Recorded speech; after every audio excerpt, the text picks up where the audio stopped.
The world is changing. Inspiration is everywhere. It has never been so easy to connect, share, and bring people together. We're learning from others and finding the best in ourselves. Challenging our beliefs. Sharing our vulnerability. Overcoming our fears. Transforming ourselves so we can transform the world. How far can we go? This is London Real. I am Brian Rose. My guest today is...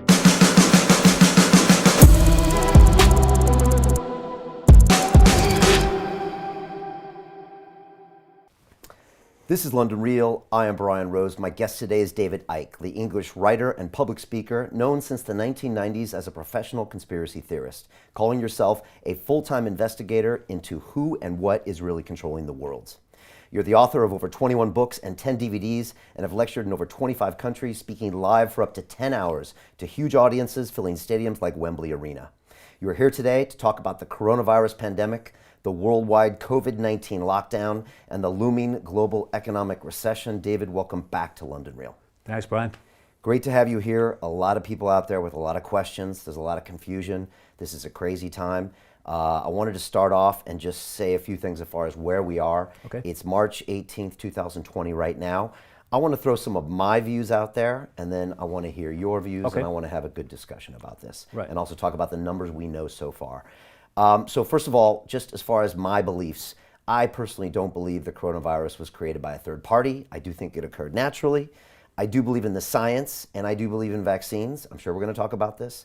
I do plan on getting my flu vaccine and any future coronavirus vaccines, although you might talk me out of it. We'll see. I am now obeying the orders of the government. I'm complying with their requests for information and behavior. We're going to see what happens with that. That being said, I do believe at this point that the virus can no longer be controlled in the Western world. And as a healthy 40-something-year-old male, I'm prepared to get it right now, and I don't believe it's going to kill me. We just shook hands. Over the long term, I do think 70 to 80% of the population is going to get it and hopefully become immune to it. But also I understand, due to the safety of the elderly, and I know we're going to talk about that, and those with lower immune systems and respiratory problems, I understand and I agree with this policy of social distancing in order to flatten the curve and not to overwhelm our medical system. Finally, I just want to say I think we now live in a post-coronavirus world where the virus is going to be along for a long period of time and it's going to change our behavior. Let me hit you with some stats and then we can jump into this. As of today, March 18th, there are 208,221 reported cases worldwide and 8,272 confirmed deaths. Countries like China with 81,000 cases, about 3,200 deaths. Italy, 31,000 cases, 2,500 deaths. Iran, 16,000 cases, 988 deaths. As we go down to Spain, 13,000 cases, 533 deaths, and then down into the USA with 6,500 cases and 116 reported deaths. And here in the UK, 1,950 cases and 71 deaths. Stock markets in America are down well over 25% since their highs, and a global recession is all but certain. Federal Reserve has cut rates to nearly zero. The U.S. has approved a $1 trillion stimulus package. The UK, a £330 billion stimulus package. Many industries at risk. Aerospace, travel companies, entertainment, events, retail outlets, the list goes on and on and on. I hear through my sources we should expect military troops here in London in the next couple days on the streets. David, there's an ancient Chinese expression that says, "May you live in interesting times." Some say it's a curse. What do you see in the world? What are you concerned about? And do you feel for the British citizens and global citizens? Right. Well, maybe if I just put some background in place, and then we can take it from there. For 30 years, I've been warning people in my books and in every other way I can that this world is controlled by a cult. It's a cult that has no borders. It operates in all the, at least major countries, and in fact, all the countries in the end, and particular in those countries that dictate the direction of the world. So the cult will be at the core of the system in China. It will be at the core of the system in America, etc., etc., etc. And so what have I said in this 30 years that this cult wants? I've said, and I've said it in the chats we've had before, it wants to create a beyond Orwellian global state in which a tiny few people dictate to everyone else. I've referred to this as the Hunger Games society. And you can picture the structure very clearly. Picture a pyramid. At the top of the pyramid, you've got a tiny few enormously wealthy people that actually are connected to this cult. We now have a name for them. We call them the 1%. At the bottom of this pyramid in the Hunger Games society is basically the rest of humanity that is dependent upon the 1%. And in between the two is a vicious, merciless police military state to impose the will of the 1% on the population and to prevent the population challenging the 1%. And this Hunger Games society is not classic fascism, it's not classic communism, although the outcome in terms of tyranny is the same. It is a technocracy. A technocracy is defined as a society that is controlled by bureaucrats, experts, scientists, engineers, technocrats. And the ability of that situation to happen is through smart technology and AI. The idea is that everything will be connected to AI. This is what the Internet of Things is all about. And if you listen to the crazies in Silicon Valley, they're telling you that in the period around 2030, a year that keeps coming up from all directions, we will have a situation where the human brain will start to be connected to AI. And thus, whoever controls AI will be connecting and driving the perceptions of humanity. And that can be done from a central point through this smart grid, global smart grid. So that's the structure that they want. They also want a society completely cashless, where everything is digital money, a single one world currency, which will be run through this smart grid. Now, in the same 30 years, I've been saying there are two major techniques that are being used to bring about that situation. One, I've called since the 1990s problem, reaction, solution, where you covertly create a problem, you use the unquestioning, pathetic mainstream media to tell the public the version of the problem you want them to believe. And you're looking at stage two, the reaction, for fear, that's the currency of control, outrage, whatever the problem is, and either a demand from the public that something must be done, or at least an acceptance from the public that things need to change because of the problem. And at that point, those who've created the problem got that reaction openly in changes in society, offer the solutions to the problems they have themselves covertly created. And those changes, step by step, take us further and further to that Hunger Games society. There's another version, which I call no problem reaction solution, where you don't need a real problem, you just need the perception of one, weapons of mass destruction in Iraq, and you still have the ability to provide your society-changing solution. The stablemate of problem reaction solution is what I call the totalitarian tiptoe, where you start at A and you know you're going to Z, but you know if you're going too big a leap, people will look up from the game show and the latest Simon Cowell and say, what's going on? What's going on? Because the change is so great.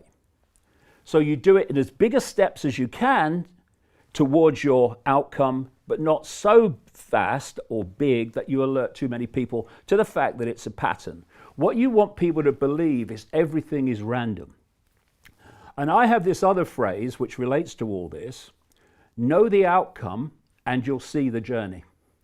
If you don't know where this world is being taken by this cult, then everything seems random. Coronavirus, random. Climate change, random. Economic crash, random. But when you know where we're being taken, you know the outcome, this Hunger Games structure society, now the apparently random events become clear stepping stones to that outcome. Now, let's take all of that and apply it to the coronavirus and what's happening now, and let people decide for themselves if they think that the fact that the coronavirus hysteria ticks every single box of that outcome, that goal, whether that's a coincidence. I absolutely do not believe that it is. And you mentioned that you don't think that it was a created virus, but the fact is, whether it was or whether it wasn't doesn't matter to the fact that once you roll this out, it takes on a momentum of its own. I agree with that. And therefore, what is unfolding was desperately predictable. And in fact, we'll get into this as we chat, two massive 1% organizations, one in fact 6 weeks before this virus came to light in China, were playing out scenarios and simulations based on exactly this scenario that's unfolding now. And what they said would happen is exactly what is happening, down to the fine detail. Okay, but the coronavirus is real and it is dangerous. You do believe that? Well, not as a black and white, no. Okay, but it is real? Obviously, there is a strain of this coronavirus, because there are many coronaviruses, which appears to be different. But if you look in terms of the danger is to a certain section of society. Do you know, mainstream doctors, I watched an interview with one in America only 2 or 3 days ago, and they're saying, well, just to put into context, 80% of people that are diagnosed with coronavirus have, and this is his quote, very mild symptoms. The ones that are in danger, and by the way, in danger from any virus, including the classic flu, are those that have compromised immune systems. And they are old people, elderly people, and they are people with what is termed pre-existing health problems. Why? The pre-existing health problems are putting so much pressure on the immune system, it's already weak when it's hit with this. This is why someone like that will have potentially a serious situation, and someone with an immune system in working order of any level will just swat it away. And another point, have we not learned yet to take what the authorities tell us with a pinch of salt until it's proved otherwise? Do you know, there was a lady called Dr. Deborah Blix. She's the White House coronavirus coordinator. She said in a press conference 2 days ago that 96% plus of those who have been tested for coronavirus in South Korea were negative. And she said, and our testing results in America show about the same. And so when you are in a massive way, you are diagnosing on the basis of symptoms. How the hell do you know they've got this coronavirus strain and not something else? Me and my son Gareth, well before Christmas, both went down with very, very rarely ill. That's why we remember it. We both went down with this illness. And now, as I read the symptoms of this coronavirus strain, we had word for word, point by point, every single symptom. And that means one of two things. It means either this coronavirus strain was going around in Britain then, before it had even emerged out of China, or, far more likely, we got something else with exactly the same symptoms. So I would hold back on believing the figures. And I would also... those figures I mentioned, are you unsure about those? I question any figures coming out of mainstream authority. Okay. I've been investigating the mainstream everything for 30 years. And, you know, most of the time, if they ever told the truth, they would genetically implode from the shock. So I question everything. And if it stands up, it stands up. But I don't just take it because someone in a suit has told me to believe it. For instance, you know, in 2017, 2018, 45 million people got the flu in America, according to Centers for Disease Control and Prevention figures. 61,000 died.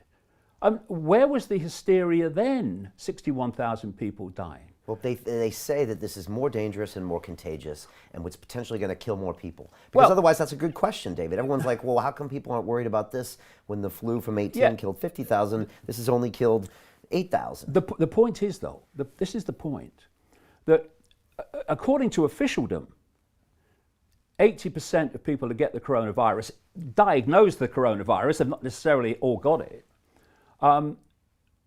have very mild symptoms. The vast majority of the rest have what they call moderate symptoms, and that leaves some with compromised and weakened immune systems who get the serious end of it. And they get the serious end of the flu as well, and other viruses. And these people are clogging up the Italian health system right now. Do you believe that's true? The point is that what we surely should be doing is focusing on those people and doing what is necessary to protect them and their immune systems from the consequences. But to have the vast majority of the population who at most will have mild symptoms, some even no symptoms. I mean, I remember this story. One of the first Scottish people to get the virus was interviewed on a BBC local radio station. And he said, well, you know, I had a bit of a mild fever. Well, what's that? That's the immune system using heat to kill the predator. Just perfectly immune system response. So anyway, he says, and so I got checked out, and they said I got coronavirus. And they said, you've got to go to hospital. He said, but I felt all right. I had a bit, you know, I had a few aches and stuff, but I feel all right. He says, so I'll go to hospital. He said, but by the time I get to hospital, he said, the symptoms are gone. And he's gone down as a statistic, coronavirus in the numbers. So when you've got people who are getting that, even if they do get it, on a vast scale in terms of percentage, who have that response, you get an even greater number who don't get it. And for that, you destroy, because that's what's happening before our eyes, Brian, you destroy the world economic system. Now, let's go back to how I started. One of the things I've been pointing out as a problem reaction solution that was coming to transform human society, including, by the way, one of the things I said was coming in my earlier books was a pandemic, because of all the boxes it ticks. But what have been saying for the best part of 30 years is they are planning an enormous economic crash. And I've been saying it even more since 2008, because 2008 seemed to be a nightmare. The point I'm making is what they want is something that would make 2008 look like, you know, a Sunday school tea party. And so this coronavirus hysteria gives the excuse to do what they're doing, and the outcome and the consequences of what they're doing is to dismantle the world economic system. Now, another thing I've been saying, this Hunger Games society, I've been saying this for a long time, is designed to have no small business, no even medium-sized business, globally, just gigantic corporations that control and produce everything. Amazon is a classic example of what I'm talking about.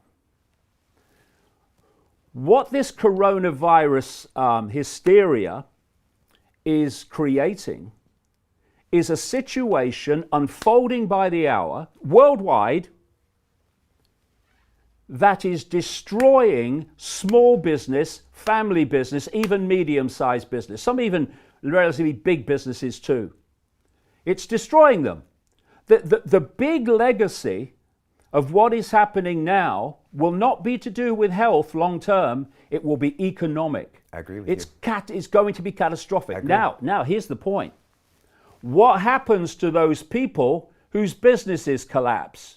What happens to all those people who were working for those businesses? For bars, for hotels, for all these businesses that have been targeted, don't go there, shut down. What happens to them? They fall into the bottom of the Hunger Games society. And what we're seeing now, every day, is this Hunger Games society coming closer and closer and closer because of what's being done in the name of protecting the people. I got news for you. You go deep enough into this system, they don't give a shit about the people. We are being asked to believe now that this system cares about old people. We must protect the old people. We must destroy the world economy to protect the old people. Oh, these would be the old people, would they, that have paid in their entire life through taxation and other means, and at the end, in their final years, they get handed a pittance of a pension which gives them the choice between being warm or being hungry. And what does that do? When people are going without essential things because the system doesn't care, and they're having to buy shite food because that's all they can afford. They can't have nutrients to boost their immune systems because they can't afford them, and the mainstream everything's not telling them they need them anyway. And at the same time, they're breathing in shit air, drinking toxic water and other drinks, being deluged with sugar, which has a phenomenally destructive impact on the immune system. All this is going on. We're living in an electromagnetic, technologically generated soup of radiation toxicity. And this system has allowed that to happen, has allowed corporations to do that.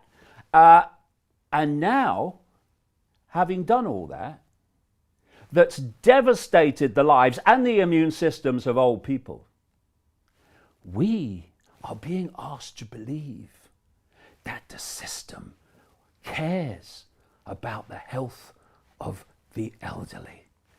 It doesn't give a shit. And I'm not talking about the nurses. I'm not talking about the doctors. I'm talking about that at the core which is driving this. And the idea that all these things are being done to protect the elderly, they don't give a shit about the elderly. The elderly are an excuse to impose the very society that I'm talking about. Now, if you look at when these things happen and great Orwellian, draconian things are put in place, oh, we've got to do this because of the problem. Well, the problem eventually passes. This virus will eventually flatten out.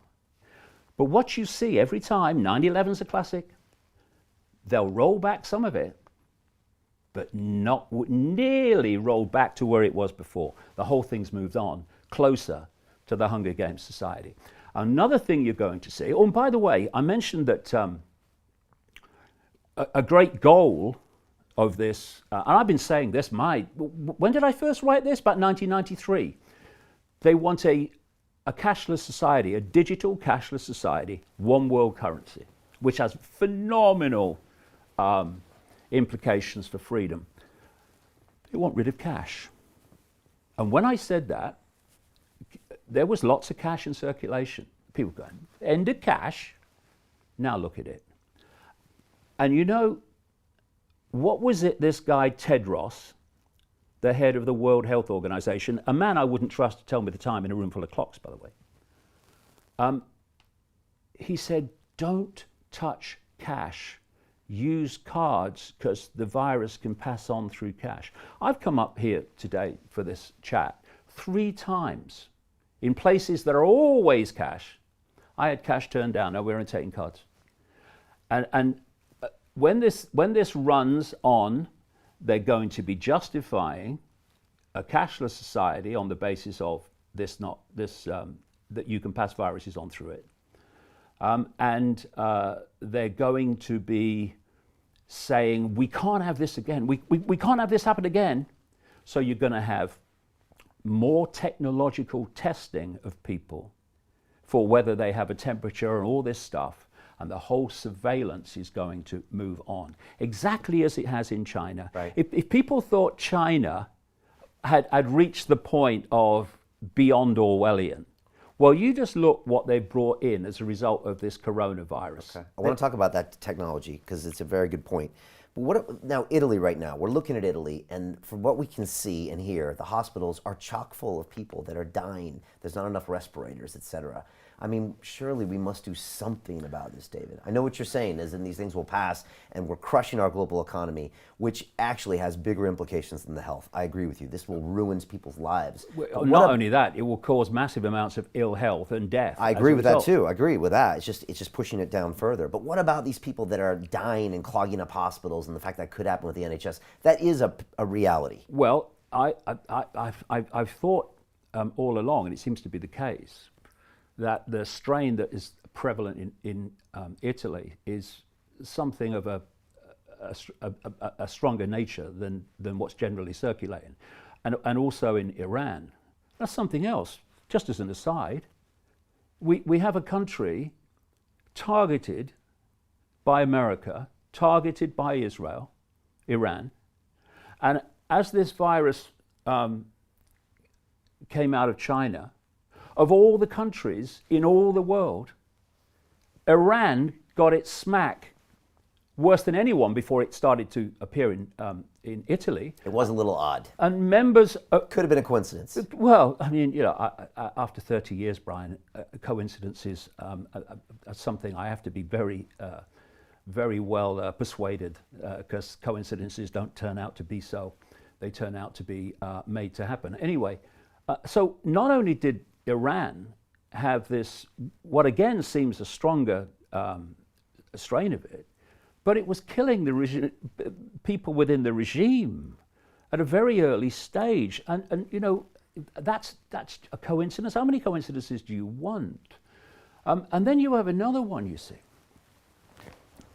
I mentioned that one of the problem reaction solutions that I've said in the books over the years that they were going to use to justify this Hunger Games society was a pandemic. You look at the movie Contagion. I think it was 2011. I watched it It last tells week. it's basically coming out of China and stuff like that. Yeah, Steven Soderbergh. It's got Jude Law in there and Yeah. Gwyneth Paltrow. It's very interesting and very well made. Yeah, but I've talked to you in previous chats about something called preemptive programming, where they preempt something to put it into the subconscious mind, even the conscious mind, through Hollywood, and then suddenly it kind of happens for real. But I was sent a document from 2010 that was published by the Rockefeller Foundation. The Rockefeller Foundation obviously is a front for the Rockefeller family, which is fundamentally involved in this global cult. In fact, the Rothschilds and the Rockefellers were the creators of the World Health Organization, which is there to control health policy and direct the perception of health in all its forms from a central point. You don't trust the WHO at all?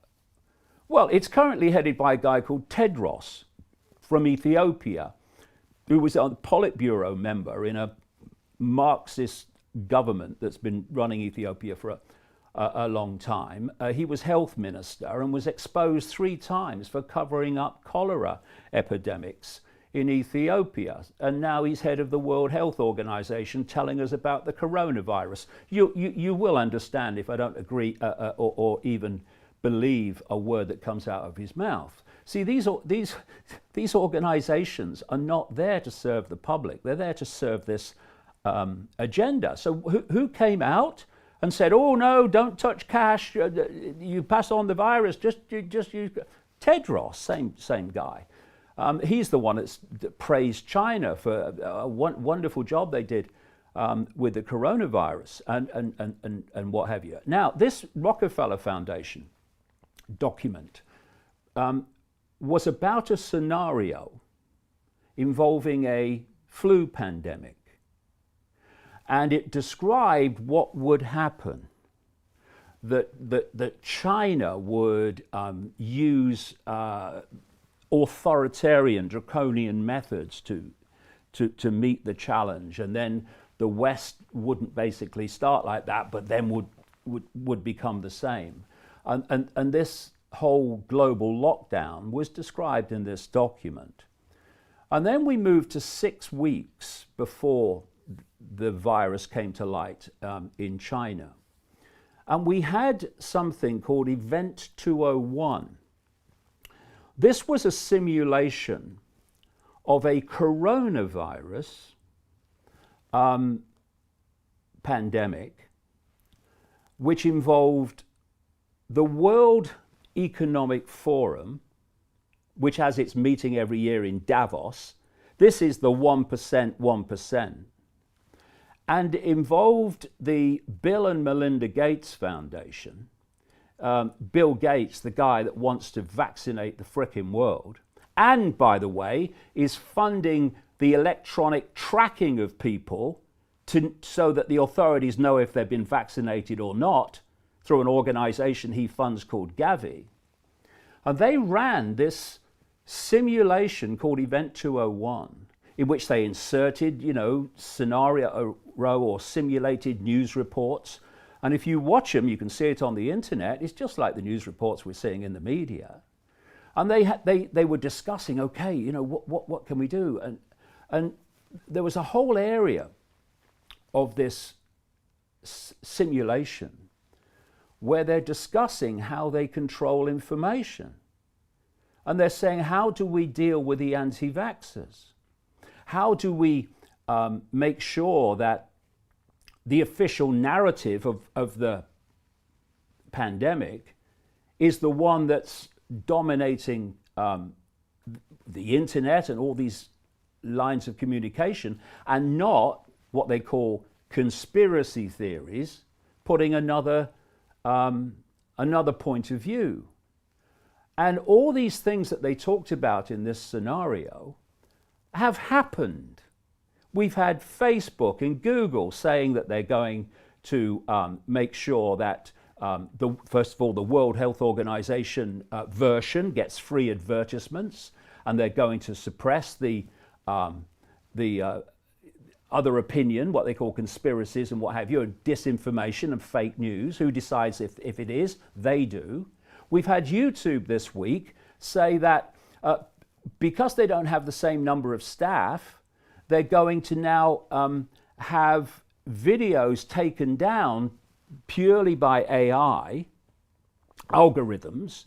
And because of that, they say a lot more videos are going to be taken down, even those that don't break what they call community guidelines. So all these things that were decided in this Gates World Economic Forum 1% simulation 6 weeks before that they should happen are happening. And that was all public information about them doing that, or you got the report about it? Okay. No.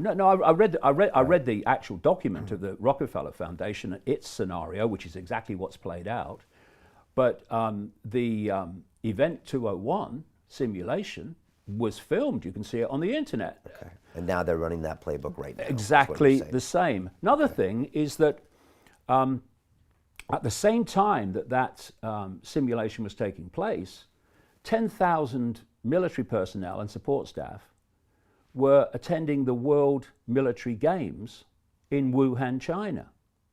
So that is, I'm not saying this happened, but what we have to put, if we're not going to be scammed and just believe the official narrative, we have to explore possibilities. And another possibility is that World Military Games was a wonderful front to release some kind of virus in that same area. So all these things are something that have to be explored and put into the mix, because what happens if you only believe the official version of everything is the official solution for the problem you believe in is going to take us further and further down the road to a society that would make George Orwell bloody wince. And all the things that I've said, this cult wants, this cult is getting as a result of this coronavirus. Okay. What do we do about this situation in Italy? Do you think it's correct to lock everybody down? If it is this bigger strain, do you think that is the intelligent solution to ease off on the hospitals? Because, you agree, people are dying most likely up there. What do we do in that situation? Is there a point where a big reaction is warranted? Well, because I know you care about people, David. You have to keep the reaction in proportion to the problem.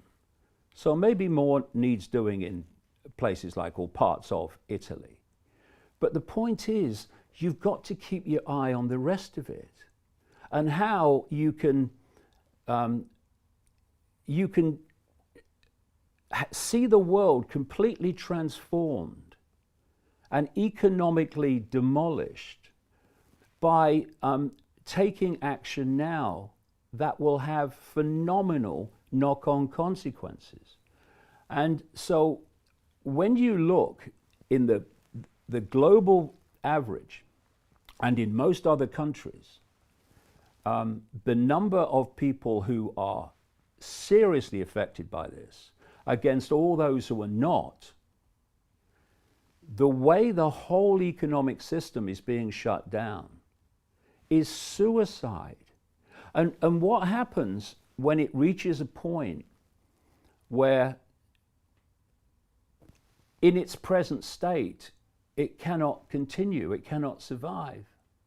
A whole new economic system comes in, which is the one this cult wants.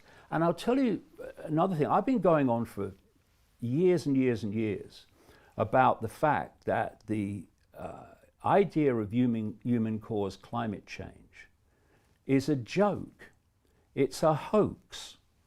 And people say, why would they hoax climate change? You look at all the solutions to climate change, and again and again and again, they are exactly the same solutions and consequences as with the coronavirus.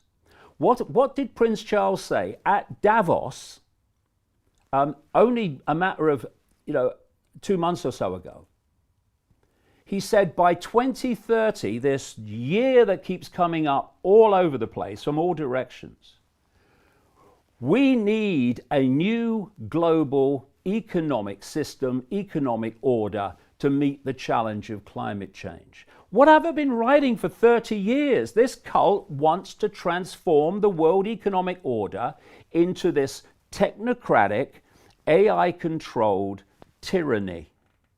And both the coronavirus and the climate change hoax are providing the problem, I would say in many ways the illusion of the problem, not least with human-caused climate change, to offer the solution of exactly what they want, which is a transformed, centrally controlled, AI-controlled world economic system, which will not have mom-and-pop businesses anymore. Right. It won't have small businesses. Now, it wants rid of them. Now, the people in America, Trump and his advisors, and the people, Boris Johnson and his advisors, are going to say that the virus, since it spreads exponentially, needs drastic action now. That's what they say. We have to shut everything down so it doesn't become, 1,000x in the next 14 days, which can happen with a virus, can happen with something that grows exponentially. That's true, right? You just don't believe that's the case here.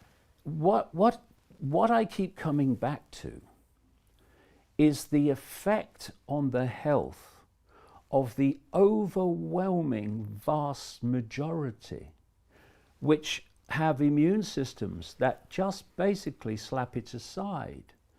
And it's this small group of elderly people who, for reasons I've described, have weakened immune systems, and those who have other health conditions and therefore weakened immune systems, they're the ones in danger. So if you focused everything on them, and if necessary, isolate them and focus your resources on them so no one goes hungry and no one is in need, but the rest of the population, 80%, very mild symptoms or no symptoms, others with moderate symptoms. Well, are we going to destroy the world economic system by saying that those people also have to isolate and not go to work? Yeah. For me, that's crazy. Focus on those who are in danger. Throw everything at them. Cocoon them if necessary. But cocoon them with fairness and with compassion and with total support. But the rest of the population, I got exactly the same symptoms, I repeat, before Christmas. And I carried on working. Weren't pleasant for 2 or 3 days, coughed some stuff up and all that.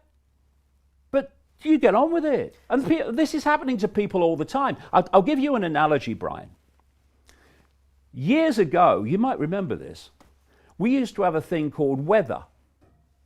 And weather used to change, and there used to be storms, and there used to be, strong weather situations, and we used to call it weather. Now, every time that happens, as it's always happened, now it's climate change, we're all gonna die.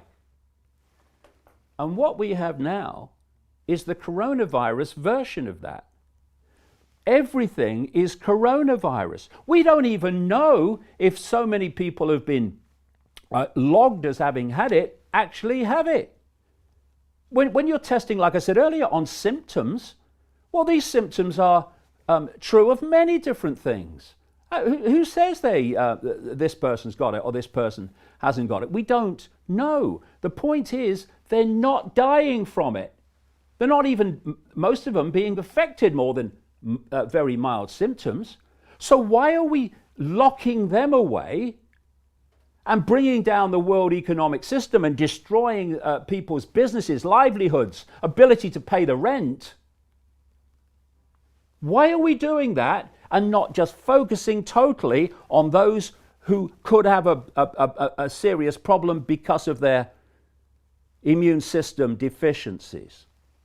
I don't know. And they're telling us. I'll tell you why. Because if they carried on and allowed that to happen, the world economic system would not be demolished. And the idea is to demolish it so you can replace it. Problem, reaction, solution. That's why. Right. They're telling us that we have to lock everybody down to save the elderly and the less immune. That's what they're telling us, but it doesn't make any sense to me, David. And I put out a video on Saturday. I got a lot of heat for it. Got like 250,000 views, and I said, I'm ready to get the virus. Give it to me and all of the strong ones. Let's build up an immunity to it, and over the long term, we can have this herd immunity and potentially protect these people. But I can't believe the measures I'm hearing about. They're talking about locking everybody in their homes in New York City. My sister's in San Francisco. They're being locked into their homes. It seems like an overkill to my logical brain. What are you actually describing if we break it down? Hunger Games. You're describing mass house arrest. Yes. That's what you're Exactly describing. what it is. Shelter something they call it. That's what it is. And you know, this idea that we're protecting you. And see, this is the key. They say you're protecting grandma that's living with you. Yeah. So we're going to lock you down as well so you don't hurt her. Well, you know, I would be open to cocooning people who have a serious reaction to this because of their immune systems. I would be open to that for their sake. But to do it to the rest of the population, people that aren't living with old people, and bringing the economic system down with it, as planned, is insane. But as always with this cult, there's method in the madness. And that's what we're seeing. You know, look at the outcome. The outcome will tell you what's behind it. What's that great line? Goes back to ancient Rome. Who benefits? Who benefits? That great line, he who most benefits from a crime is the one most likely to have committed it. Let's ask that question. Who benefits from what's happening and what's being justified on the basis of this, quote, virus? Anyone that wants to transform human society into an Orwellian state, which I've been saying that that's exactly where they are taking us for 30 years.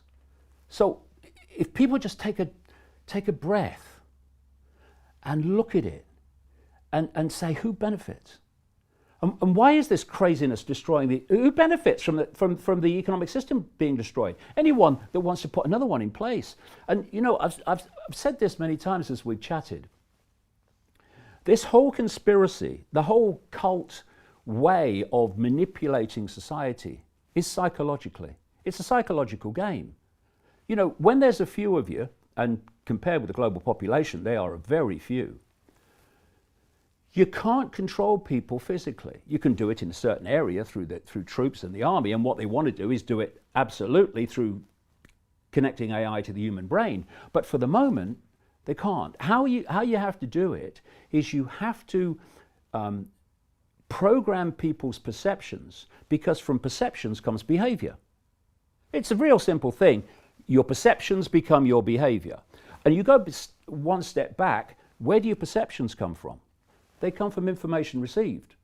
So if you control the information, the constant narrative, and most people just believe it because that's all they hear. Repetition is the wonderful, magnificent form of mind control.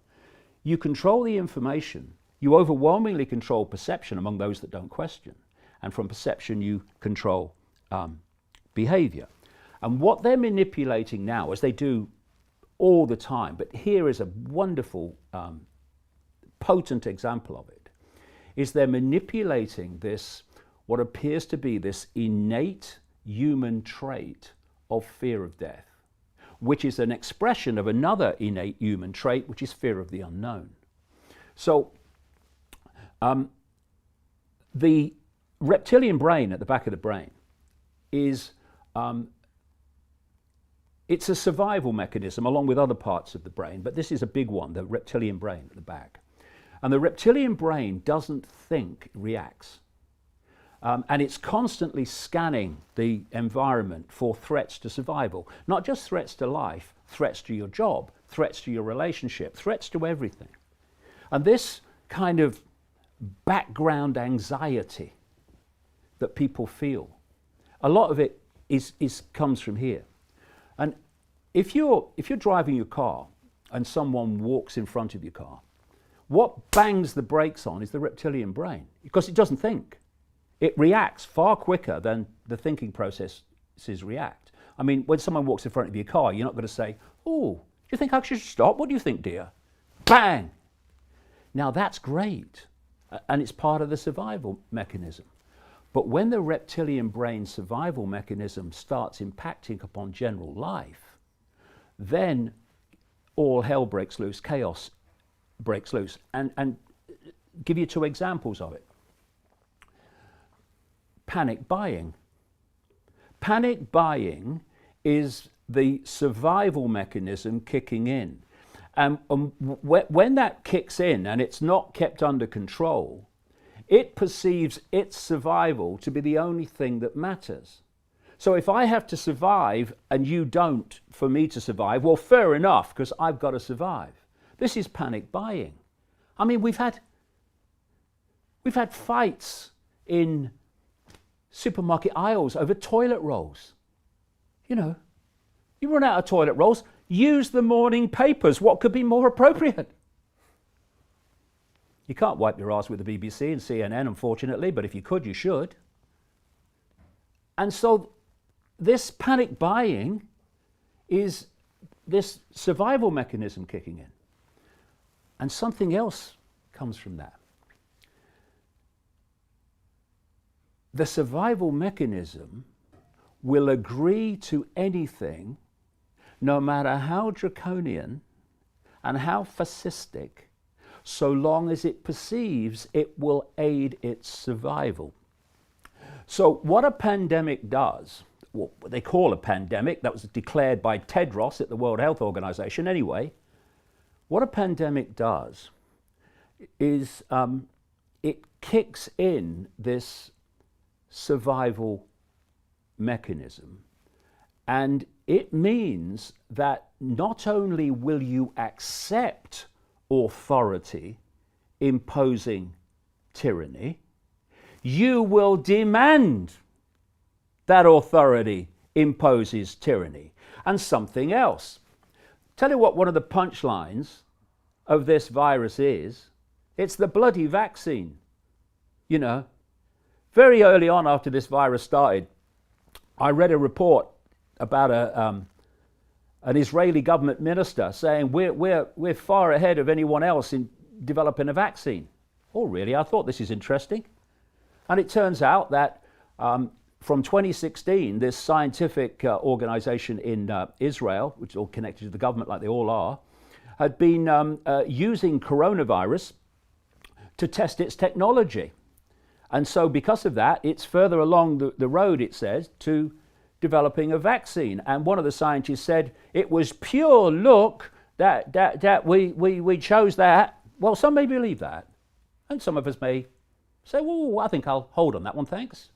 And then you've got all these other areas of the world where they're developing a vaccine. We have already had Denmark announce that any vaccine for coronavirus will be mandatory. Now, if you can give me a better definition of fascism than the state telling you what will go into your body, then I'd like to bloody hear it.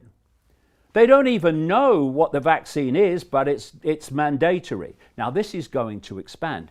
It's just a coincidence, Brian, that in the period up to this, more and more pressure for mandatory vaccinations of other kinds have been appearing in America. We've got this health secretary in Britain saying he's minded to consider it. What do you mean you're minded to consider it? You'll be in another ministry shortly. You were in another one not long ago. It's your civil service permanent government that's actually pressing for it. You're just the front man. So you've had all this period of pressing for mandatory vaccinations. And when this vaccination for for this virus comes up, there is going to be enormous pressure to make it compulsory. And people with a brain who say, hold on a minute. What if that's the only cure? Well, is it a cure? Who don't know. decides that? I don't know. Who decides that? A scientist might. Oh, God, science. Well, science isn't always wrong. No, but science For smallpox, the vaccine works. science is massively wrong with the benefit of hindsight. Some vaccines work. Smallpox vaccine. Just look at the problem reaction solution. You want to introduce a vaccine. What is in the vaccine, what we're not told is in it or whatever, we don't know. But, we're all going to die. Vaccinate me. Don't even think about it. Survival mechanism.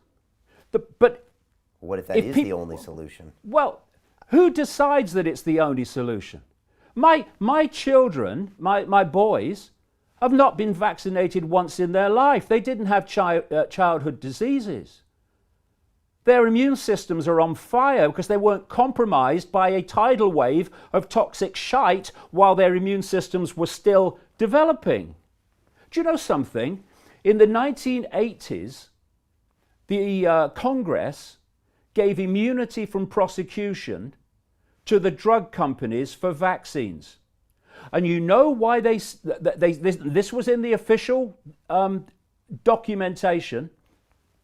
The reason they said they gave them immunity from prosecution, so now in America there is a vaccine court which has already paid out something like $42 billion for vaccine injuries, and the bar to prove that is very high. It's now paid by the taxpayer.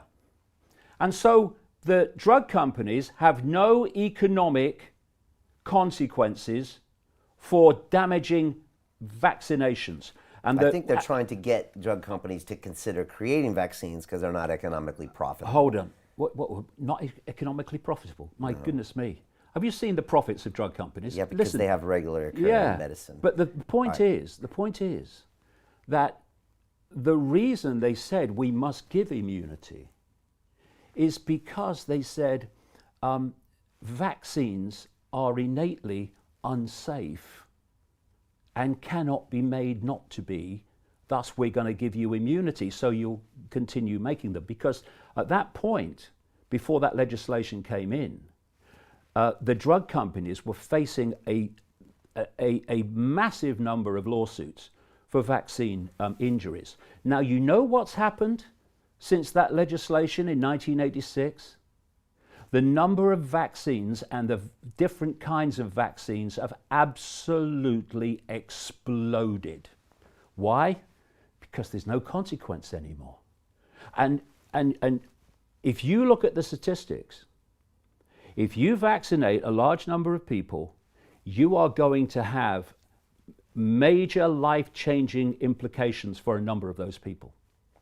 So what mandatory vaccinations are saying is, we are going to insist by law that your children are vaccinated, and we know by doing that some of them who wouldn't otherwise have been vaccinated are going to take the consequences. Right, because it's for the greater good. The greater good. They couldn't care less about the greater good. Can we just understand that? And then we might get some kind of grasp on how this world is run. They don't care about us. They use the excuse of caring about us to justify what they want to do. It's as simple as that. Now they're using the elderly to shut down the economic system as an excuse, involving people who economically will be absolutely destroyed already, never mind as it goes on. Okay. Let me ask you about a few other things. I want to get to the technology in China because it's a very interesting point. Okay. Trump. I look at Trump and I look at a guy.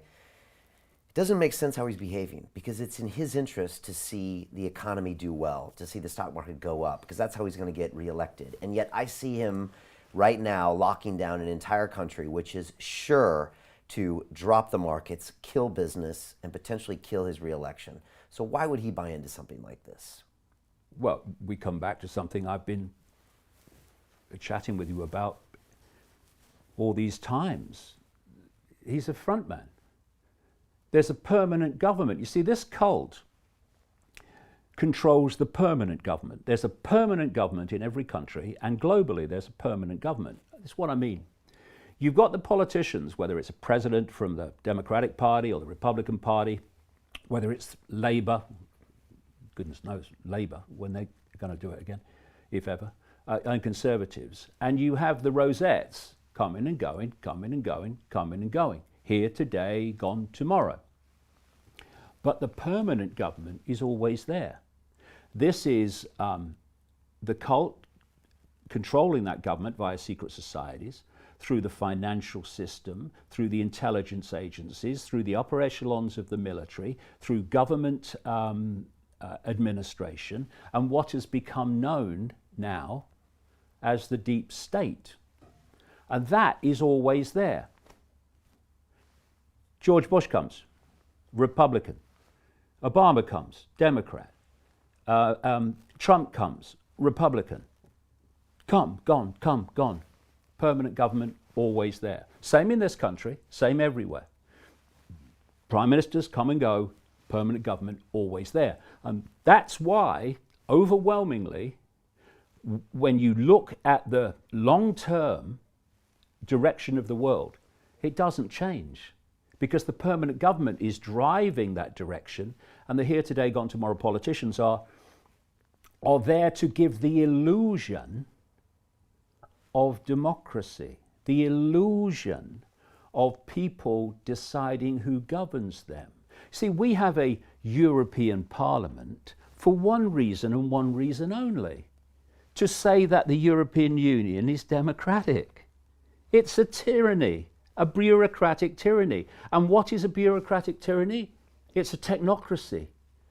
The European Union, controlled by bureaucrats, is how the world is meant to be under this technocracy, Hunger Games society. And so someone like Trump will only have so much maneuver. And he will come under tremendous pressure anyway from people around him that, you know, the consequences of you not doing this, oh my goodness me, how will you be remembered? You see, I look at Boris Johnson, and I see his body language, and I've seen one or two of things he said.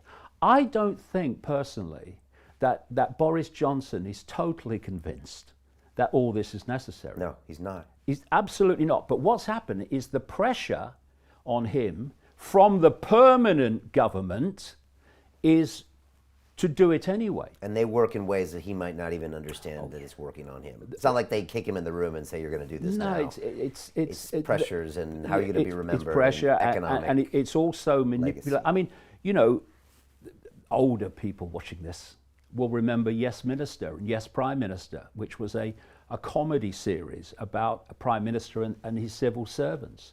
You know, the sad thing about those programs is that they were absolutely true. They were written by someone who knew, who worked in that whole area. And so there's so many ways that you can manipulate the politicians, and you can basically paint them into corners, and they are brilliant at this manipulation.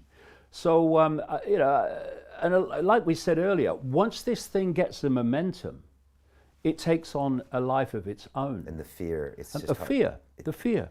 And everyone is scared now because they can't see this thing. They can't understand this thing. We can get our heads around war.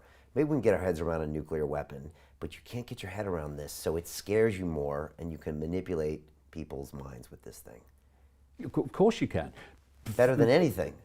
There's no better way of manipulating perception than to trigger the survival mechanism. There's none greater. And so what you're going to have, coming around to what I was saying, is you're going to have pressure from those who have their survival mechanism triggered for governments to make the vaccine compulsory.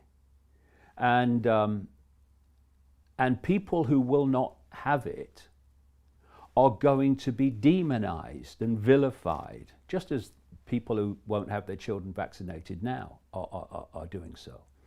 And you know, when they say there's been this outbreak, it's the anti-vaxxers, they never tell us how many people or how many kids or whatever who've got some disease, like measles or whatever, They never tell us how many have been vaccinated and how many haven't. My boys' mates at school were getting diseases they had been vaccinated for. My boys who were not vaccinated were not getting them. Okay. Discuss. All right, to discuss, Right. let's talk about technology and what they're doing in China and Singapore and South Korea. Because the news has been telling us that the cases are dropping massively in China, that Singapore has it under control. I read a whole article last night about how they're tracking everyone with their technology. They're using their mobile phones to find out who they had contact with, hunting those people down and quarantining them. And now they are saying it's a success. South Korea cases dropped, Chinese cases dropped. But they're also saying the Western civilization would never allow this type of intrusive stuff into their information. Oh my God. What do you see, David? No, just let me just intervene there for a second. Okay. You have just said, virtually word for word, what was in the Rockefeller Foundation document in 2010 detailing a pandemic scenario based on a flu vaccine. They said, I think I mentioned it kind of in passing earlier, they said China imposed draconian measures and was then praised for doing so, but the West lagged behind because of this thing called freedom and democracy. And but eventually the West caught up and became also draconian. So it's deja vu from the Rockefeller document and from the Event 201 of the Gates Foundation and the World Economic Forum 1%. It's a scenario. It's a script, And Brian. So, yes, I understand what you're saying. So people that don't know, what is this technology in China? Explain how it works and how they track people and how it's become surprisingly even more draconian than it was, because I don't think a lot of people know this. Well, I've been saying for decades, if you want to know what is planned for the West tomorrow, look at China today. It's no accident that China is right at the center of this whole outbreak, which has gone on to create all this. This is how it works in China. They have millions of face recognition cameras in their cities, gathering in number all the time. And so as you're walking down the street, you are able to be tracked and identified literally in minutes. There have been documentaries that have put someone on the street, and the technology has been challenged to track them and find them. It's taken minutes, gotcha. And so what they're doing, and remember, this is what's planned for the West, and this is why the crazies and the psychopaths in Silicon Valley are so close to China, if the truth be told. You are so tracked in detail in China that they know everything you do all the time, and AI is logging your behavior. And they have something called the social credit system. And when you act in ways that are acceptable to the state, you get credits, social credits.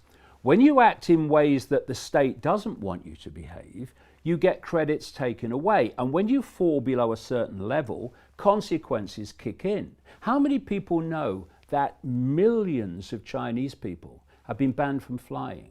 Millions of Chinese people have been banned from going on trains because their social credit score has fallen below the acceptable level. And this is what is possible once you have AI able to track you in detail, minute by minute, in real time, which is what they have in China. What is China? It's a technocracy. That's what it is. And if you look at China today, that's supposed to be the world tomorrow. Because this economic, viral, whatever you want to call it, war, for want of a term, China's meant to win it. And I don't mean the Chinese regime, and I certainly don't mean the Chinese people. I mean the Chinese model. The Chinese structure of society and its authoritarian imposition and AI technocracy, minute by minute, real-time tracking of the population, that is exactly what I've been describing is planned for the world for 30 years. And, you know, they laughed at me. They laughed at me in almost historic amounts and numbers. Well, I wonder how many who laughed then are still laughing now. Because, you know, people can say that Ike's mad, that's that, yeah. But what they can't deny is what I've been writing for 30 years is happening all around them now. And there's a simple equation. The more you grasp power at the center, the more you centralize power. And what is more example of centralized power than what's happening now? Once you centralize power, you have more power to centralize even quicker. And so the speed of centralization of power gets faster and faster, which is exactly what's happened year on year on year on year on, decade after decade. And the idea is that we have a world government, a world army, this military police state imposing the will of the world government, a world currency, a world central bank dictating all finance, and a human population connected to AI, so AI becomes the human mind. And this world government is not meant to be elected. They are appointees. Think the European Commission. That's the basic blueprint of it, because technocracies do not do democracy. Now, what is being targeted all over the world? Democracy. These cult organizations have been, just by coincidence, nothing to worry about, have been doing massive polls around the world involving tens of thousands of people, asking them if you still believe democracy is the best way to run a society. And the numbers are coming down all the time. Whether they're manipulating it, don't know, who knows, but they're coming down all the time. And the more you have incompetent politicians and corrupt politicians, which the cult loves, because on one level, it is demolishing trust of the public in the democratic process. And what's basically happening, Brian, with this coronavirus, if you think about it, is that the democratic process has been suspended. It's bureaucrats and technocrats and small groups of politicians that are dictating this all over the world. No one's having a vote on it. No one's having a referendum on it. No. And so in China, they've said the technology is what kept people from dying. Look at this great model. Same in South Korea, same in Singapore. And I mean, the cases are tiny, like tiny. It doesn't even make sense to me how China could be the epicenter, and now they only have 23 new cases. And it's, most of those are foreign. Like, those numbers don't make sense to me. Oh, well, maybe they're not true. And then let me say one more thing. I imagine this, David. Today, Trump comes out and says, to save American lives, I've decided in your safety to use all of your mobile phones to track the people that have gotten... Israel's just done it. Have they? Israel's just changed the law so they can legally track their population through their mobile phones. I think I saw that. Now, what if Trump came out and said this to Americans and said, in your safety, to save our population, I have to do a federal order and track everyone's data from now on and where you're going in order to make sure you don't kill the old people and all of that stuff. Most people, David, in the current state of fear would say, thank you, sir. Save me, save me. And like you said, for the people that refuse to do it, they would vilify them because you're the one that's going to kill my grandma and do all that stuff. I'm already seeing... That's scary. I'm already seeing articles by academics, not least in America, saying if people aren't vaccinated, they should never be allowed to fly. You know, so when something is being so pushed by a system that couldn't give a damn about the health of the population. Look at all the crap in food that is legally allowed, never should be, and all these other things. Look at the pharmaceutical cartel, Big Pharma. The third biggest cause of death in the United States is the frickin' treatment after heart disease and cancer. They care about the health of the population. How does Big Pharma get its money? By the population being sick. And I'll tell you what, Brian, I will take this system seriously. I will think, oh, well, maybe they do care a little bit. When they come out, mainstream everything, mainstream medicine, and say, here is how you boost and strengthen your immune system. Vitamin A, vitamin D3, vitamin C, something to boost the thyroid function, which produces vitamin A. Let's do that. Let's get the immune system going. What are they saying instead? Oh, it's weakened immune systems that why people are dying. Okay, so what are you telling them about how to boost their immune system? Well, they're not. Because first of all, even on a purely financial level, in terms of Big Pharma, what would a strong immune system in the population in general do? Their profits would absolutely frickin' plummet, because it's weakened immune systems that are their profit margin. And you know, some doctors who actually have sussed it are pointing out, you know, that it's not the virus that's killing people. It's their immune system that's killing them. Because it works like this. If you've got a strong immune system, there are different levels of the immune system. It's very complex, and you know, mainstream medicine doesn't understand it yet. Honest people within it will actually agree with that.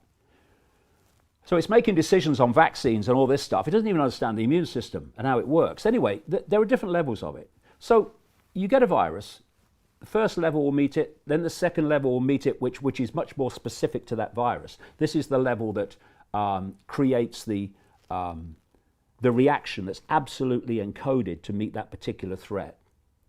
And at that point, gone. This is why 80% of people have mild symptoms, because this is what's happening. You get a mild fever, yes, because the immune system's using heat to kill the virus. It's like throwing up. That's the immune system getting rid of something before it does real damage to the body.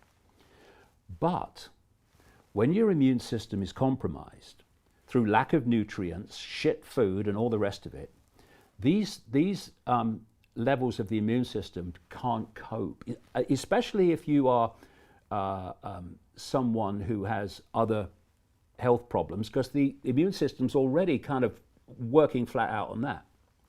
So what happens then when they fail is the immune system, in effect, panics, and it unleashes something called a cytokine storm. And these are a substance that is released by the cells, and it is the equivalent of a machine gun firing in all directions, because it's desperate. And I'll give you an analogy of what I mean. An intruder breaks into a house. The homeowner is fighting to deal with the intruder. The intruder's winning, the homeowner's losing, and it's getting desperate. He's getting desperate. So he grabs a gun, and he's so panicked, he's shooting in every direction and shoots at himself. So what this cytokine storm does is unleash this tidal wave of reaction. And it is so powerful and so unfocused that it attacks its own body and kills the body. And you know something? With a coronavirus, when there's a cytokine storm, you know what it attacks? The lungs. And it causes inflammation and gunge in the lungs as a result of that attack. And what are people dying of coronavirus? The elderly and with other health problems. They're dying of respiratory problems. Pneumonia. Yeah, cetera. and pneumonia. That's another thing. If you read the consequences of a cytokine storm on a coronavirus, it leads to attacks on the lungs, which leads to pneumonia.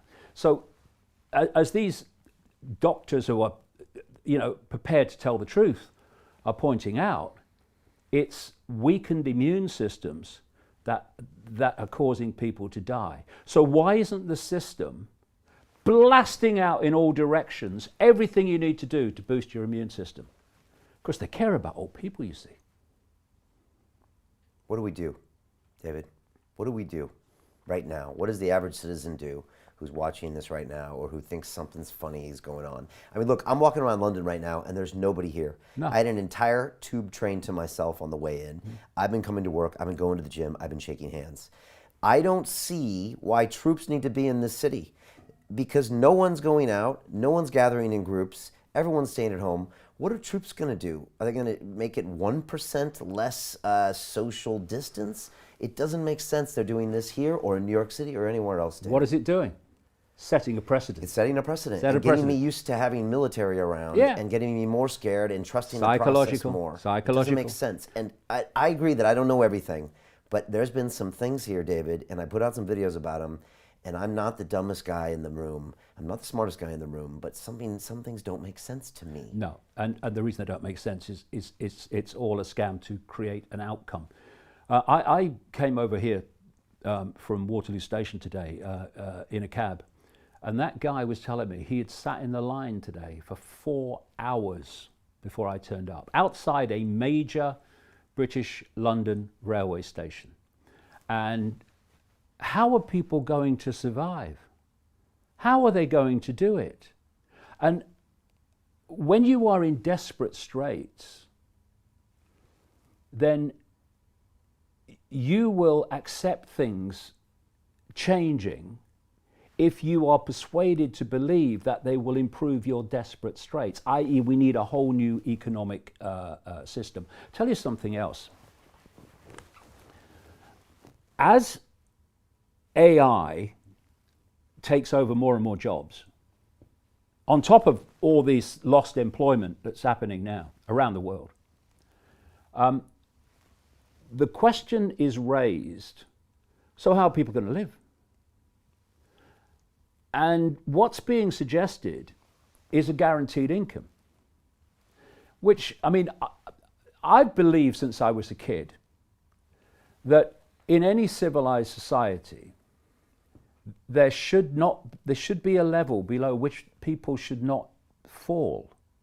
There should be a level.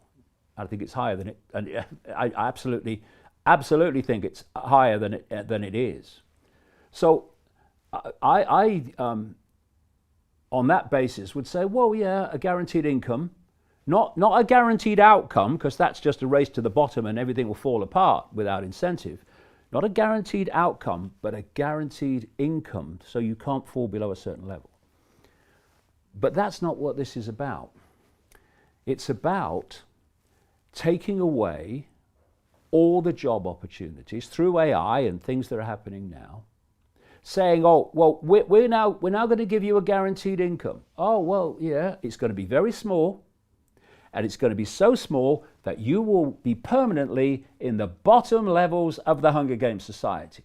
Oh, and by the way, and this is the key, oh, by the way, thinking of the social credit system in China, you only get the income if you live your life as we say you should live your life. That's the key. So what you're now getting, and again, every box is ticked. You're now saying, well, we're going to give some money out to people because of these desperate straits they're in. And you're starting to set the precedent. Again, it's all psychological, step by step, totalitarian tiptoe. You're starting this perception of moving towards this guaranteed income, which will be guaranteed control.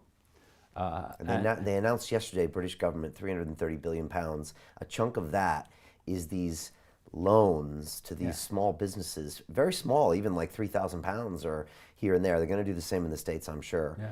Again, and it seemed weird to me. I get the government loaning me this money or giving me this money. It's a form of control. It's absolutely a form of control, and also Because if the economic system is shite anyways, it's loans. not going to last. It's loans. Yeah. So you have to pay them back. Right. And if and if further your indebted. business is destroyed, what are you going to pay them back with? Yeah. Yeah. We are watching the global unfolding of exactly what I've been writing about for 30 years. You know, I look around and it's like, you know, pinch myself. Oh, ouch! It's true. This is what's happening now, and some of it might be rolled back, like I said earlier, but it won't be rolled back to anything like where it started out before this came along. 30 days ago, you put out some videos. Did you think it was going to be like this a month ago?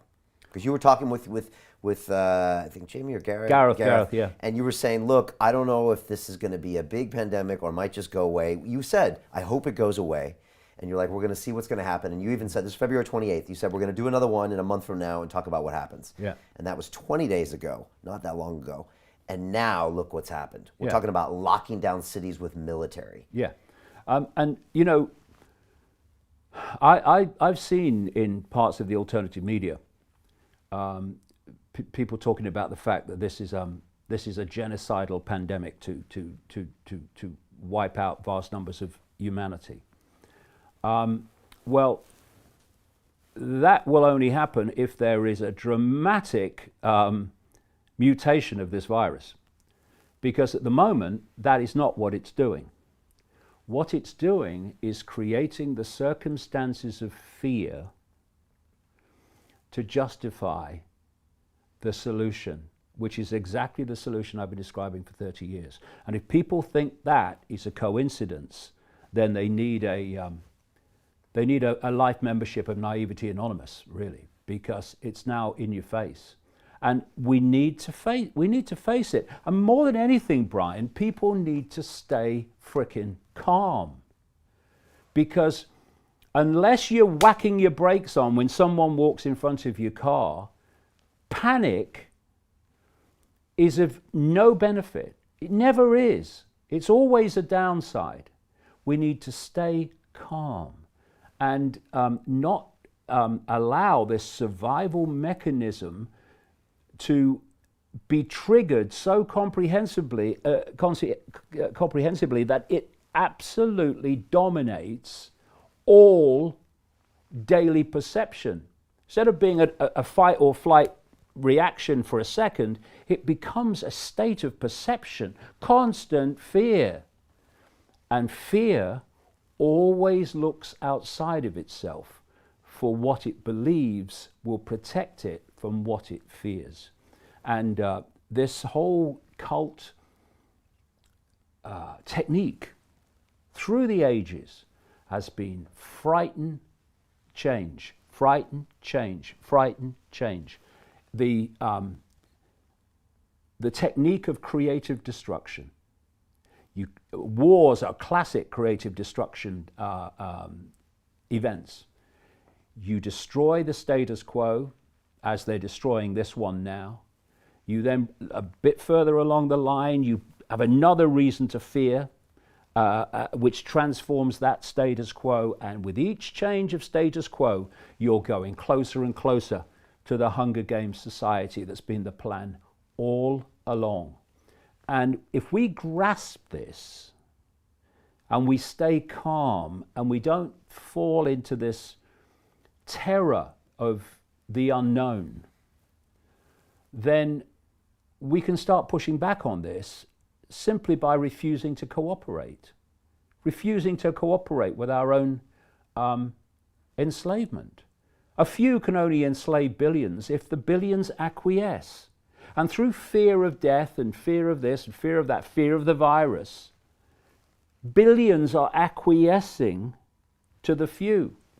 That's what happens when this survival mechanism is triggered. And we need to go beyond it, not fall into that, and look at things dispassionately, calmly, and we'll see what we'll never see. And then we've got a chance. I find it fascinating that you say to remain calm, because that's what a cult says is the opposite of what you should do. A cult says, look out for them, look out for them. We got to, that's what they want to do, because it gets you to follow their agenda. Yeah, exactly. And you're saying the opposite. It wants you to panic. It wants you to be in fear. What creates fear more than this? What's going on now? What can we expect to happen in the next few days, in the next few weeks, in the next months? I mean, there's a playbook coming here. Yeah. And what's it going to look like? And because the more we can expect what's going to happen, I think it would help people prepare to remain calm and to know when they can say, maybe I don't want to do this. Well, I think we should be saying that now, frankly. Like I say, we should do everything to protect those that are vulnerable to this virus. But the rest of it, we should be carrying on in every way possible. Otherwise, there's going to be nothing left at the end of it. It's going to be a nightmare scenario. Where will this go from here? This is my view. The question is, at what point does this cult behind all this think that it has got what it wants? At what point does it think the economic system is so damaged that another one has to replace it, and people will be open to that because of the catastrophic nature of how things are? Have we got far enough in this that people will accept more tracking, more control? Have we got far enough that the imposition of a vaccine, even on those that don't want it, will have so much public support that it will be very difficult to resist? These are the questions that will answer the other questions of where this is going. Where it is going and how extreme it becomes will be dictated by how far they think they have to go to get the solutions that they want to take us further and further closer to this Hunger Games society. They are the decisions and the way that they think. And what happens to humanity is irrelevant to these people. I'll tell you, having tracked these people for 30 years, they make a run-of-the-mill psychopath look like Mary bloody Poppins. We're not dealing with people that have even a smear of empathy. So the idea, oh, we're going to protect old people, oh, please. So this is what the decisions they'll make. Have we reached a situation now? Have we made it so extreme that we can now get what we want? And when they think that we've reached that point, then things will change. The subcommunication I'm seeing from all of the officials is this is going on for a long time. They're saying 15 days in America, which is going to be extended. They're talking months and months and months. They're mentioning things like July and August of when this might stop, which is a long time from now. What are you describing? The totalitarian tiptoe? Oh, it'll be, we're stopping everything till April the 3rd. Oh, blimey, April the 3rd? Bloody hell, how am I going to earn a living? Oh, no, it's now May. What? Me living's over. Oh, no, now it's June. This is the totalitarian tiptoe. And like I say, when they reach the point that they think, well, we've got to a point now where we're going to be able to get everything we want out of this, then you'll see it flatline. I don't think we can understate the economic implications of what's going on right now. And I think a lot of people say, especially if they don't have a ton of money, they said, oh, that's just the rich, that's just money. Money's not important as your health. But if you take everyone's capital away, it strains the health and it strains the whole system to where there's a lot more damage that can happen than 10,000, 100,000, and 200,000 people dying. It can be much, much worse and have massive generational implications. Yeah. And what they're doing now, I've never seen anything like this. And the New York Times read some numbers about after 9/11, the dips in GDP, the dips in spending, it was minuscule. And yet now you've got everything shut down. I mean, we've never seen anything like this, even like a wartime scenario of the economy just completely going into a vacuum, and everyone's going to feel it. And it's going to cause for irrationality everywhere. And the deaths, like you say, is going to be a blip of the problems we're having. And then what comes from that? Yeah. The law of the jungle. That's what happens when people get desperate. And all these things, I've been in my books for years. Is some of that happening to convince everybody of this new economic system you're talking about? Yeah, and also, of course, if you start getting violent reactions and, crime because of desperate people who don't know how they're going to survive, what does that do? It justifies more and more police state to, protect the people. See, this is why, Brian, I've emphasized this a number of times today. Please, they do not give a shit about you. So, when they tell you they do, there's a reason for it, and it's not for your benefit. Because if they give a shit about you, you would not be in the situation you're in. The world would not be as it is. You wouldn't have something like 6 people have as much wealth as the poorest half of the population if they gave a shit about you. So when they tell you they do, they're lying, and they're lying for a reason, to get something as a result of you believing that they actually are trying to protect you. They're not trying to protect old people. They couldn't give a damn. They don't want old people. It's in their documents over the years. They don't want old people. Because old people, oh no, they can't serve the system anymore. So what did Kissinger call them? Useless eaters. That's what he called them. And that's how they perceive them. And now we're supposed to believe that this is all to protect them. Oh, please, do me a favor. We need to wake up to the fact that something beyond frickin' evil is running this world. I've been trying to get this out for all these years, and I do understand why. Because people do not have, in their lives in general, experience of undiluted evil that has no empathy and no compassion and no emotional consequence for anything it does. When you don't have that in your life, and most people don't, it's very difficult to grasp the scale of evil that's running this world. And the idea that they are trying to protect us by taking our freedom away is such a joke, it's unbelievable. If people don't like that, well, they can do the other thing. I don't mind. I had a flashback when I was coming into work this morning, and I just thought, what was it like in Germany in, say, 39, where all of a sudden all these rights are being taken away? And I was like, it must have been weird in this state. And I always used to wonder, why didn't everybody leave? But you've got your family there and your businesses and your properties there, so you put up with a little more, and you put up with a little more. And then they vilify this group over here. And I don't know, and I don't think about this stuff that often. I'm not a history buff, but it just snapped in my mind. And I was just like, what's going on here? David, a lot of people will listen to us today and go away really depressed and really down and not see any type of future. I know you don't like leaving people that way. So what is something people can go away with a positive note? What's something they can focus on? Are we going to get through this? Well, I've just finished a book, which is going to come out next few months, which is all about what we can do. And you know, there's many elements to it, although there's an absolute core to it.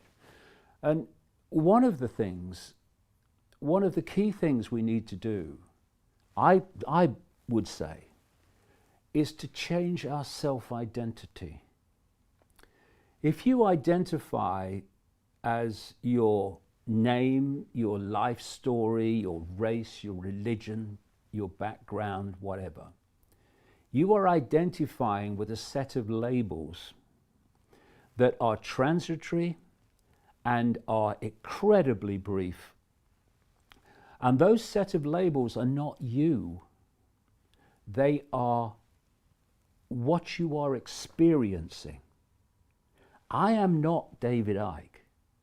I am a point of attention, which can be myopic or vast, within an infinite stream of consciousness. And you are a point of attention in that same consciousness that observes reality from a different point of view. We are all points of attention in that same one consciousness, which is why racism is so ludicrous. And if you self-identify with your labels as the I, the total I, then you see the world in a certain way, and it can be very frightening. But when you self-identify as I am eternal, infinite awareness having this experience, and when I leave the body, which is just a way that the body focuses our attention within a tiny band of frequency, and when we leave the body, our attention expands far as we want it to, because that attention is no longer being focused through the body, through the five senses. And we go on experiencing and exploring forever.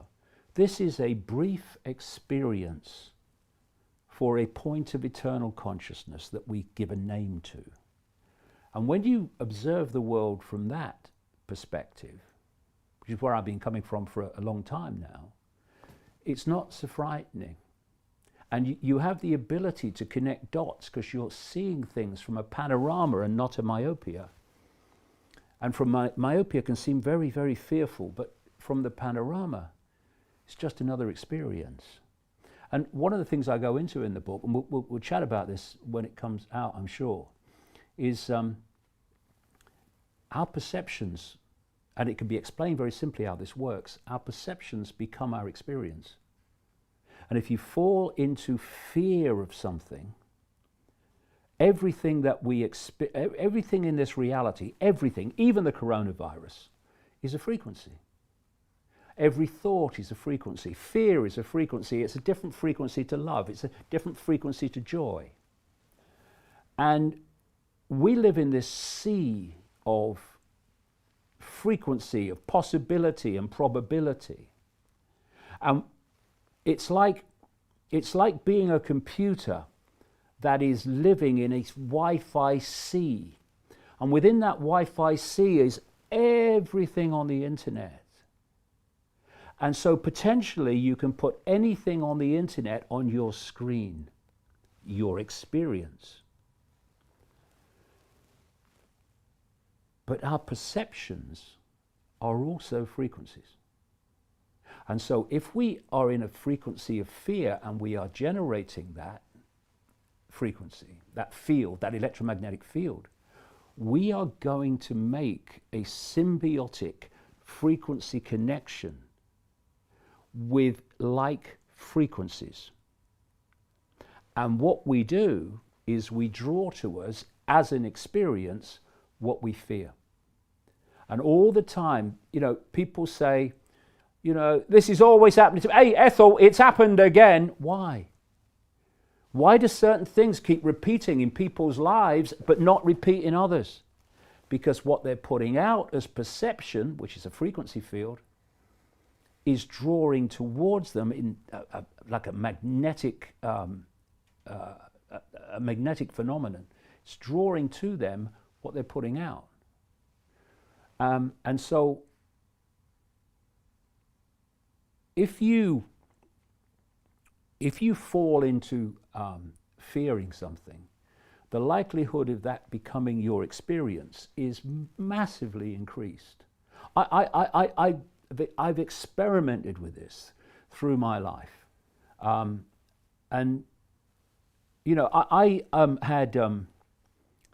I had very serious rheumatoid arthritis. I mean, I remember on one occasion I was trying to walk through Terminal 5 at Heathrow Airport, and literally I was shuffling my feet. I had no shoes on. I was shuffling my feet along towards the plane because I couldn't even lift my legs. I don't have that now. I have no pain. It doesn't affect my life in any way. And the difference is I changed my perception. See, why is it that so many people die within the period that the doctor tells them they have to live? How long have I got, doctor? 6 months. They die in 6 months, over and over and over again. And you know something?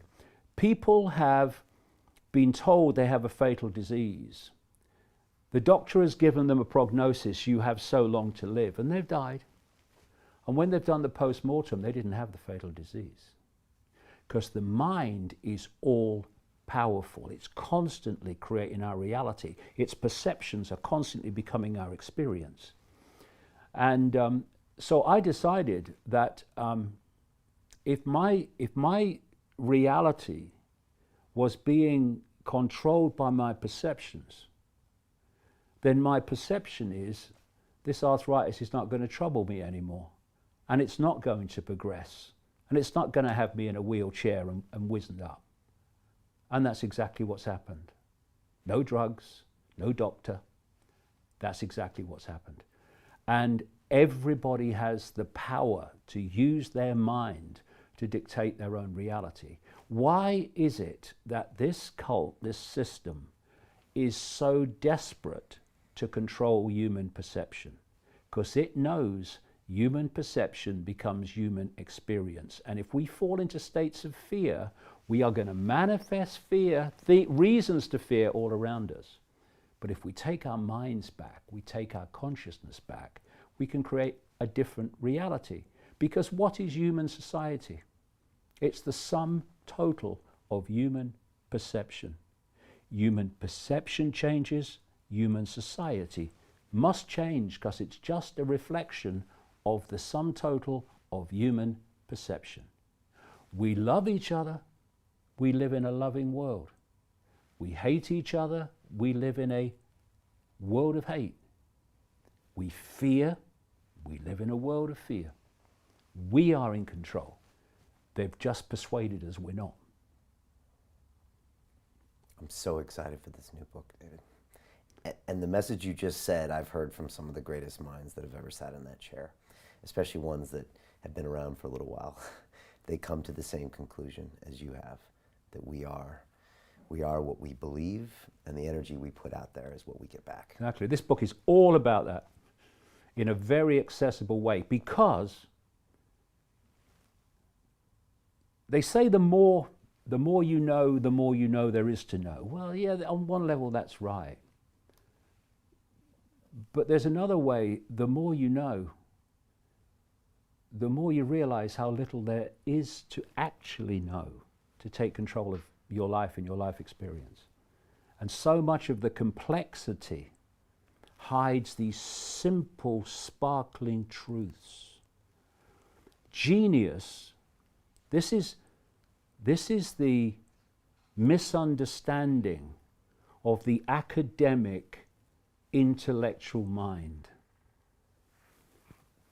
It perceives understanding complexity as intelligence and cleverness, when genius is seeing the simple hidden by complexity. And in the end, when you get down to the core, we are what we perceive. Change what you perceive, and you'll change what you experience. And that applies to right now almost even more. Absolutely. Because if I'm not in fear, if I'm not worried about this stuff, then I don't react to it. I had a friend of mine who said, Brian, I don't see you running into the store and buying these things, worried about Nor this. me. I was like, well, I'll just fast, or I'll just do this. And actually, I've come to a point where I'm probably more ready to die than I've ever been in my life, because I feel like I've done a lot of things I need to do. And I don't want to die, but I'm to a point where I'm not always reacting in fear, and I'm trying to think of things from different planes of thought. Yeah. And that makes me feel very in power, in control, and calm. But you see, when you move your self-identity to I am an infinite point of attention within an infinite state of consciousness, what does that immediately do? It deletes the fear of death. what is death? It's a withdrawing of our point of attention. That's all death is. It's a transfer of our point of attention. That's all it is. So there's nothing to fear. And once you let go of fear of death, so many things that you are able to be manipulated through that fear of death go. You can't manipulate anymore. Fear of the unknown. Fear of the unknown? Well, I like surprises. You know what I mean? Just it completely transforms everything when you self-identify with the I. And fear of death is the first one to go. And I'm the same as you. I don't want to leave here until I've done everything I can do to contribute. And I think I'm going to be around for a long time. And in so many ways, and I explain this in the book, we can dictate how long we're around. Again, if the mind can transform rheumatoid arthritis, which should have had me in a wheelchair by now, but hasn't and won't, then it can transform anything, including the nature of life. I explain in the book how you can think yourself alive and you can think yourself dead. So I'm going to stay around and make the best contribution I can. But when I go, I will be, yes. Do we want to stay in this myopia band of frequency forever? Are you having a laugh? What a nightmare. So it's just an experience. And then we move on and experience the infinity of forever. I mean, oh, I'm terrified. Coronavirus. Oh, God, we're all going to die. I don't think so. Final thoughts, David, on everything we talked about today, the virus, the lockdown, the recession, just anything. Well, I would just say what I said earlier in terms of, if you want to understand the world, find out where we're being taken, what the goal is, and then the world just opens up. Oh, so that's why they're doing that. Oh, so that's why that's happening. Instead of, what's happening? What's happening? Oh, what are they doing that for? It becomes so clear. And what you do is then you take control of your perception. Because it's very difficult to manipulate people, impossible to manipulate people when you understand the game. Because how does problem, reaction, solution manipulate you when you understand how it works? How does the totalitarian tiptoe manipulate you when you understand how it works? Know the game, and you can win the game, instead of being a victim of the game, which is what's happened up to this point. And that's good advice to anyone watching. Know the game, and you can win the game. Remain calm, separate you from yourself, understand your infinite consciousness, and then make your decision. Yeah, just stay calm. We are an infinite point of eternal consciousness on an eternal journey of exploring all possibility. That's as bad as it gets. This is just an experience. We can make it a nice experience, or we can make it an unpleasant experience. We have the power to choose. And it's about time we realize that, because when enough people do, this cult is history. And what a great time for us to realize this. This could be a great catalyst for realization. Oh, too. I think it is, Brian. I mean, we need to appreciate the difference between those that control the microphones and so many people, not all by any means, but so many people and gathering in number who don't get to the microphones. You see the activists and the climate cult activists and the coronavirus activists and the frickin' transgender activists and all that, and the politically correct activists. And then you talk to the public and you see a completely different perception to that. But because they dominate the microphones, as of course they do because that's the agenda, people can get the impression that that's what the population thinks. It doesn't. It doesn't. My father used to say, the silent majority is silent because it's got nothing to say. It's time for the silent majority to speak. And when we do, things will change, but not until. And that's something you said in the last episode or the episode before.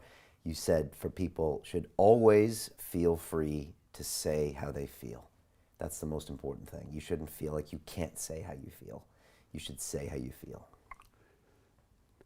It simply comes to self-respect. I ask people, what are you doing allowing someone else to tell you what to think, to tell you what you can say, to tell you what you can believe? What are you doing? Where's your self-respect? And we live in a world of psychological fascism where people are constantly seeking to impose their beliefs on other people. We see it with religion all the time. We see it with the woke mentality all the time.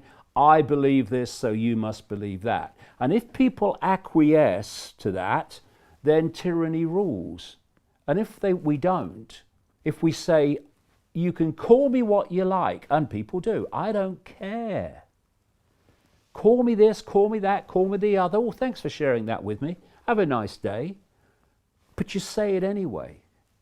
And if enough people say it and refuse to bow to this psychological tyranny, imposing on our lives what we can be, what we can say, what we can think, the number of people being imposed upon is vast compared with the number of people doing the imposing. I think I see a way out of this.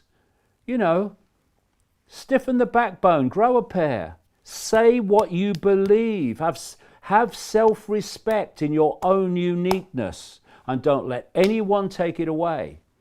And if we live in a world of multiple uniqueness, where everyone is celebrating their own uniqueness, their own unique, all part of the same consciousness, yes, but their own unique point of attention, then that true diversity means tyranny can't reign.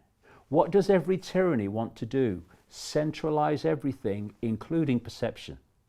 The more we celebrate our uniqueness, the more we are withdrawing from the ability of the few at the center to dictate to everybody. You will think this. I won't. You will say that. You won't say that. I will. What they gonna do? Why do people acquiesce and self-censor? Fear. Right. Get rid of fear, the world changes, because the world is controlled by fear. Delete fear, delete control. David, it's always a pleasure having you on. Real pleasure. I'm going to shake your hand. Yeah, I'll shake your hand. Don't you give me anything nasty now. I won't. And let me just say, you know, clearly I don't agree with you on everything. But that's okay, because I feel like I can speak my mind in front of you, and I really appreciate but that. I would be disappointed if you did, because you would not be unique. Exactly. And I'm so glad I had you on. About 3 years ago, when I was going to have you on, I thought of all the reasons I shouldn't have you on. And every time you come I bet that took some time. It did.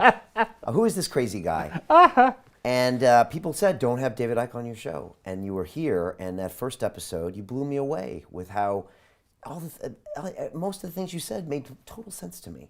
And I had you on again, and this is the fourth time. And I'll be honest, David, a lot of people told me not to have you on today. And I had to go back, and I thought every time I have David on, he always shows me that he's got some amazing knowledge and amazing perspective about what's going on here. And I'm so glad I had you on to talk about this stuff. Why wouldn't people want me on? Exactly. I have no problem with you interviewing anyone you choose with any opinion that they have. So where does tyranny come from? Me? Or those that say, don't have him on? They might find a mirror, they might look at it, and they might learn something. We're going to end it on that statement. David, thank you so much. I appreciate you. And in some ways, David, I love you as well. So keep doing what you do. I really appreciate it. For everybody else out there, please listen to this message, meditate on it, change your behavior, change your thoughts, and everything else will change, and we're going to make it through this, right? Pleasure. Thank you, David. Pleasure, I Brian, as appreciate always. it. Thank you. Cheers, man. All right. At London Real, we believe that individual transformation can change the world. Join us and start your journey today.